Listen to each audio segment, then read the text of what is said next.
দেশের বাইরে আমার কোনো ঠিকানা নেই, এটাই হলো আমার ঠিকানা। এই দেশ, এই দেশের মাটি, মানুষই আমার সবকিছু।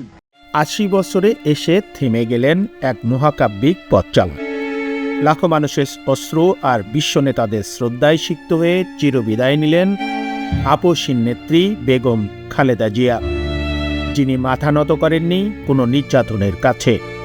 দিনাজপুরের চন্দনবাড়ির সেই শান্ত মেয়েটি যে একদিন বাংলাদেশের রাজনীতির মেরুদণ্ড হয়ে দাঁড়াবেন, তা কে জানত?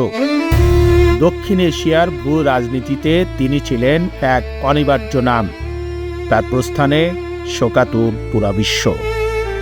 তাকে শ্রদ্ধা জানাতে ঢাকায় ছুটে এসেছেন ভারতের পররাষ্ট্রমন্ত্রী এস জয়শঙ্কর, পাকিস্তানের পার্লামেন্ট স্পিকার সর্দার আইয়াজ সাদিক, ভুটান, মালদ্বীপ ও নেপালের সরকারের প্রতিনিধিরাও জানিয়েছেন বিনম্র শ্রদ্ধা। এই আন্তর্জাতিক উপস্থিতি প্রমাণ করে তার ব্যক্তিত্বের বিশালতা। সোনার সেই পুতুলটি আজ মাটির বিছানায় শান্তিতে ঘুমিয়ে পড়েছেন।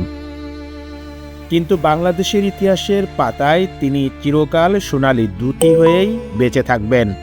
কোনো শক্তি তাকে মুছে দিতে পারবে না। সেই নেত্রী আজ পরপারে।